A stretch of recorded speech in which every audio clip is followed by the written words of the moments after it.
Hello everybody, this is Tyler here once again from the Character Workshop, and I know I'm wearing a shirt that doesn't 100% relate to what I'm talking about, but nothing else I can really do. But anyways, today I am finally talking about what a lot of people would consider one of the best comedies to come out of the UK. I'm talking about no other than Blackadder. Now, funny enough, this show was recommended to me by somebody that I've talked about multiple times on this show, none other than Dalek44 himself. He suggested me to talk about this show a while back, pretty much over a year ago when I talked about Tugs in one of my previous episodes. So thank you for the suggestion, Dalek44.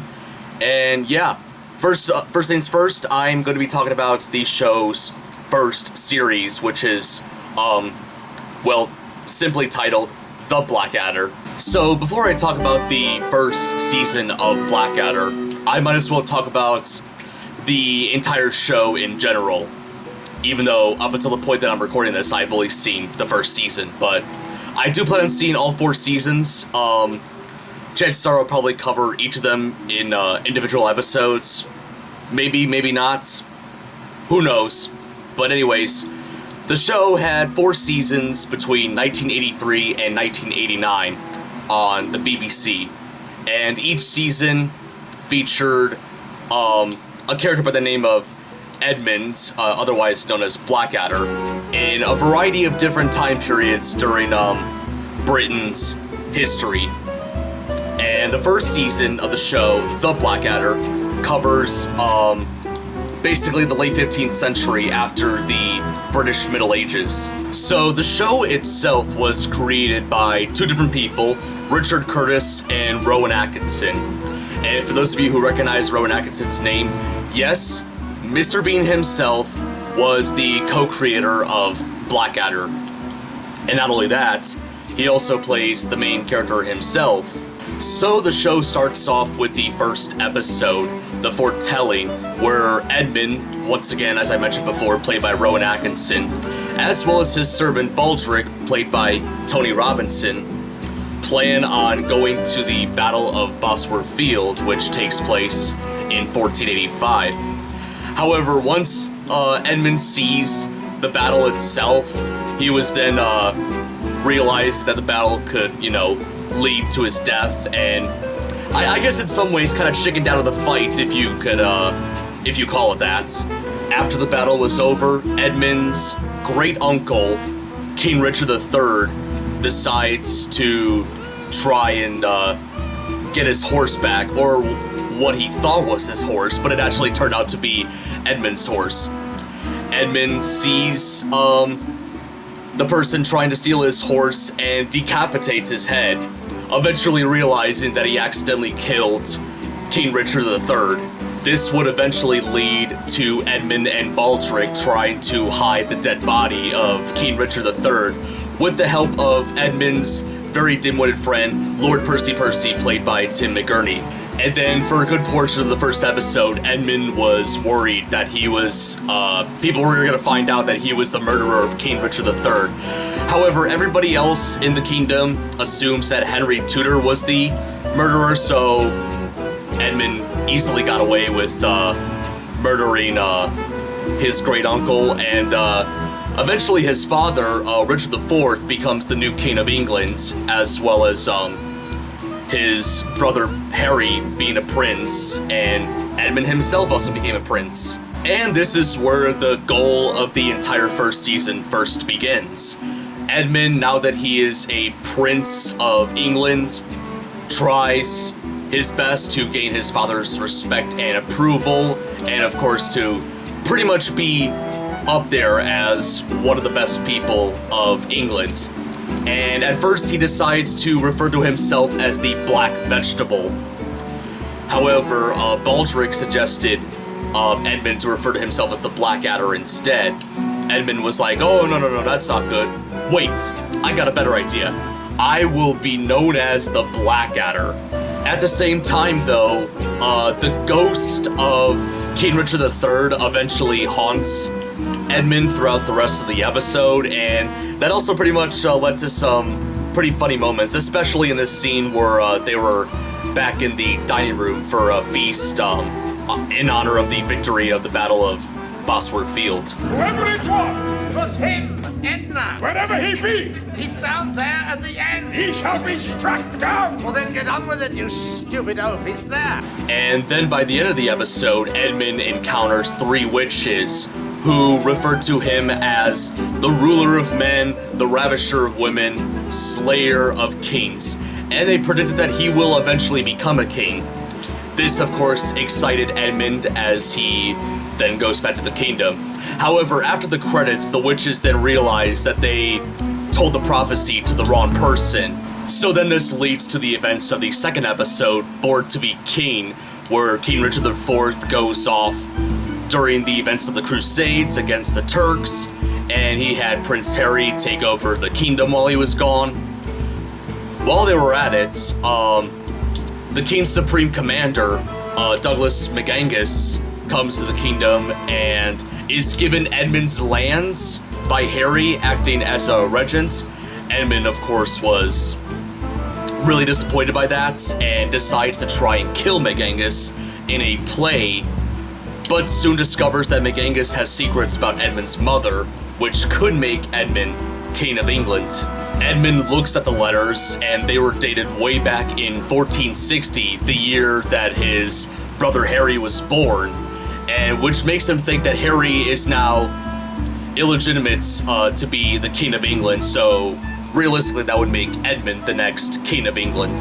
However, Edmund's father, Richard IV, comes back home from the Crusades and takes a look at the letters. The letters were dated between November and December of 1460, which was 9 months after Harry was born and 9 months before Edmund was born, thus suggesting that Edmund is a bastard child. And a bastard child pretty much means a child that was born before, the parents were married. So honestly, for a while, I've always known that bastard was a pretty was a kind of a swear word for the most part, but I didn't even know way back in the old days that word actually had kind of a meaning. After finding this out, Edmund gets really upset, tears up the letters and throws them into the fire and challenges McAngus into a duel. And eventually it happens, and just as soon as McAngus was about to, kill Edmund, Edmund begs for his life, saying, "Oh, I'll give you everything I have."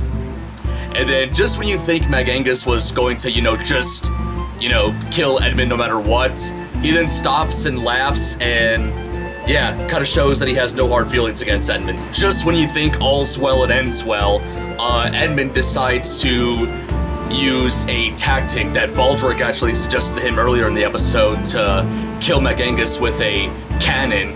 And Baldric pretty much tricked McAngus into looking inside a cannon and pretty much blew him up with the cannon. So, man, that was honestly quite unexpected, but hilarious regardless. And now we get to the third episode, the Archbishop, where the Archbishop of Canterbury gets murdered by King Richard. So they had to get another archbishop in its place, and Edmund heard a rumor that his brother Harry was going to be next, and during that year, in 1487, there was a variety of archbishops getting murdered.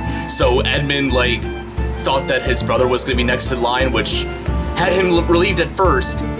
It wasn't until the next day where the king announced that Edmund was actually going to be the next archbishop.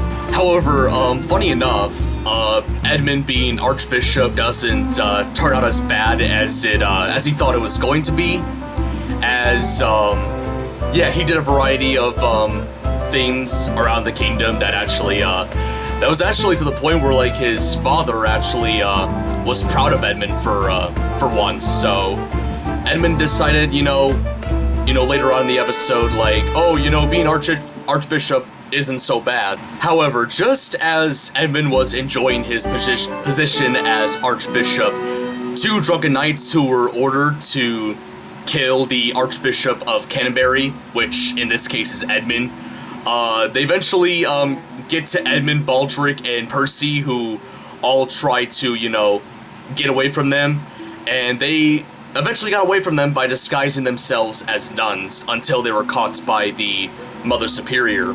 So then after Edmund got caught by Mother Superior, he was then excommunicated by the Pope, meaning that he is no longer the Archbishop of Canterbury anymore. Little minor fun fact about this particular episode. The Duke of Winchester, who was a character at the very beginning of the episode, who passed away and pretty much led to the events of the entire episode, he was played by William Russell, who is best known for playing Ian Chesterton from Doctor Who. And he was basically a last-minute addition to the episode, and weirdly enough, the credits didn't refer to him as William Russell, they referred to him as Russell Enoch, or Enoch, not sure how it's pronounced. And then we get to one of my favorite episodes, episode 4, The Queen of Spain's Beard.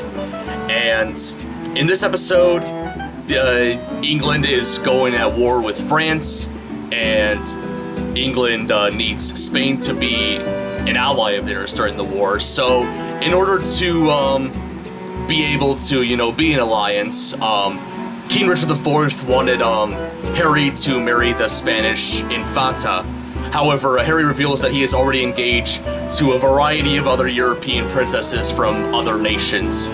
So they decided to have the Princess of Spain be married to Edmund. Meanwhile, Edmund, who recently just got back from trying to woo a lady that was living in the courts, it unsuccessfully didn't do well, and he got attacked by a bunch of dogs. And from that point forward, he says, "Oh, I never want to see another woman again." Of course, he then gets the announcement from a messenger that he was going to be married to the Princess of Spain. Edmund at first was very excited about the news, thinking that she was going to be a beautiful princess. However, as soon as the Infantata arrives at the court, Edmund then realizes that she is not what he thought she was going to be. She was ugly and overweight, and she also had some very sexual voracious advances on Edmund, which made him really uncomfortable and made Edmund decide to try and find a way to stop the marriage from happening. So in order to prevent Edmund from getting married to the princess, Baldric has an idea that Edmund should convince her that he is prefers to be in intimate company of men, otherwise known as being gay. So in order to do that, Edmund decides to wear very flamboyant clothes and makeup in order to see if she'll be turned off by him. However, she misunderstands this as him trying to imitate Spanish clothing, and it makes her want him even more. So they, all three characters, Edmund, Percy, and Baldric, decide to have, a variety of other ideas to try and get out of this marriage. The first things first was Edmund trying to get married to another person. However, this doesn't turn out very well, as the husband of this person comes in and tries to kill Edmund for that.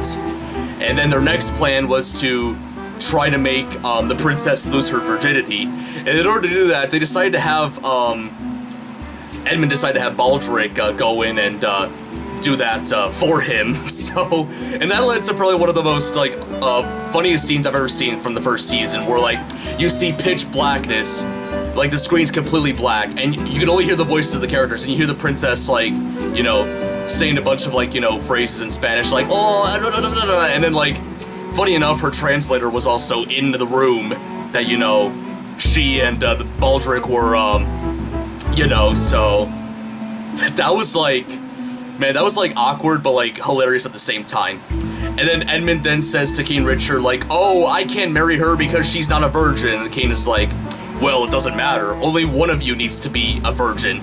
And Edmund is the virgin, so unfortunately that means the marriage still has to go on. Just as the marriage was about to go on, it actually stopped because word was spread that like Spain is now in alliance with Swiss and France, who were going to war against the British. So yeah, realizing that the only country that England can ally with is Hungary, the king says to the princess, "Oh, you need to, get out of here."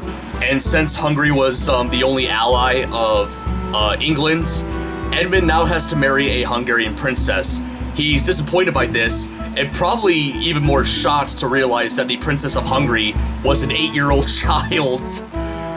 Let me tell you something. If this episode was to be broadcasted nowadays, oh boy, it would have gotten some controversy. But anyways, they then eventually got married.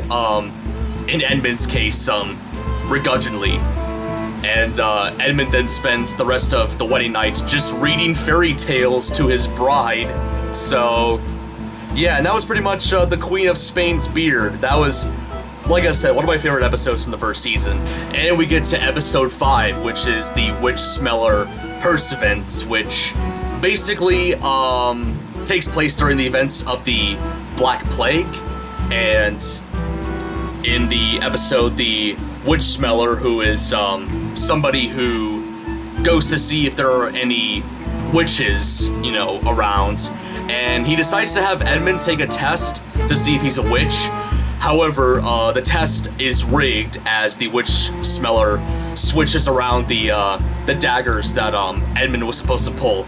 If he grabbed one, that means he's not a witch, but if he grabbed the other, that means he is a witch. And eventually he got the wrong dagger, and that eventually made the rest of the kingdom assume that Edmund was a witch. So then Edmund's friends Baldric and Percy then try to defend him. However, the Witch Smeller then condemns the both of them for being witches as well. So there was a trial for all 3 of them, and unfortunately it didn't go so well, and now Edmund, Baldric, and Percy are now going to be murdered at stake.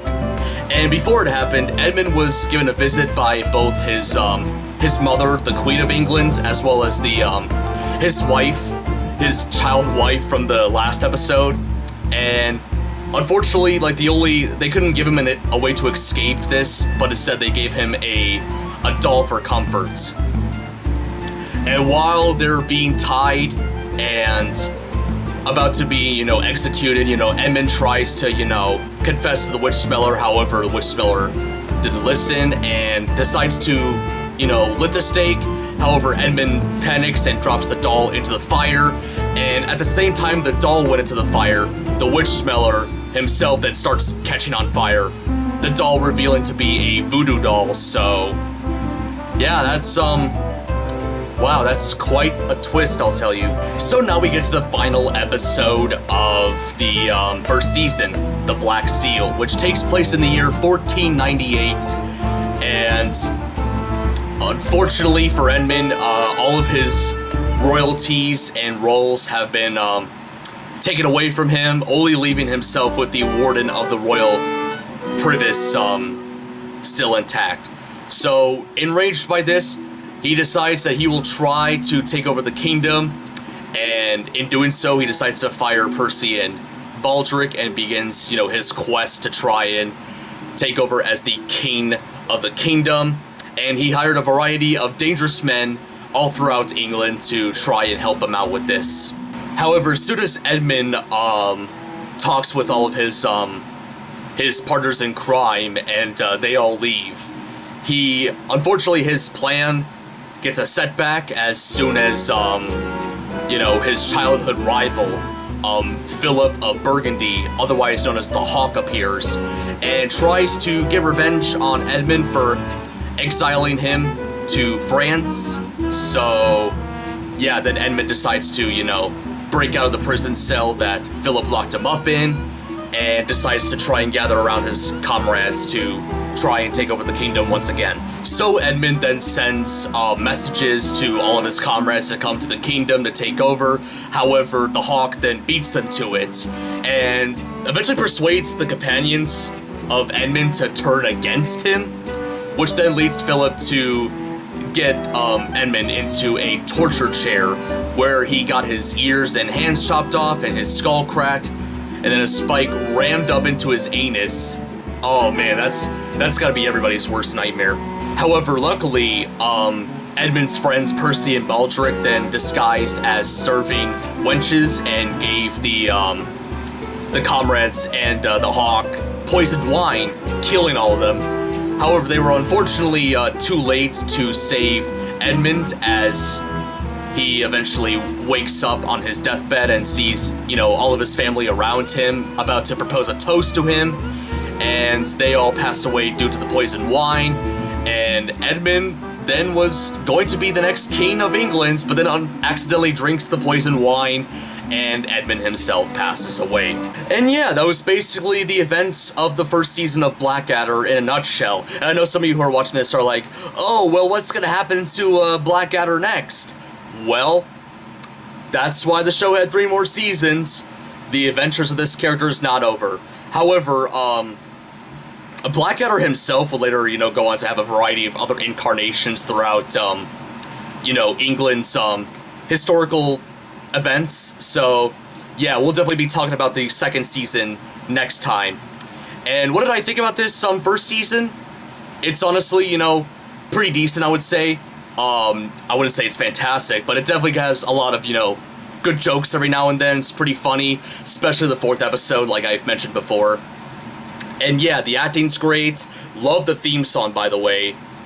Didn't really talk much else about the theme song. That theme song's awesome. And I wasn't the only one who thought like this season was pretty weak. The creators of Blackadder, as well as most of the critics, often consider the first season of Blackadder to be the weakest. So hopefully these next 3 seasons will be better, but only one way to find out, and that will be next time on Escape from England. So hopefully you guys enjoyed this episode. If you did, feel free to give it a like.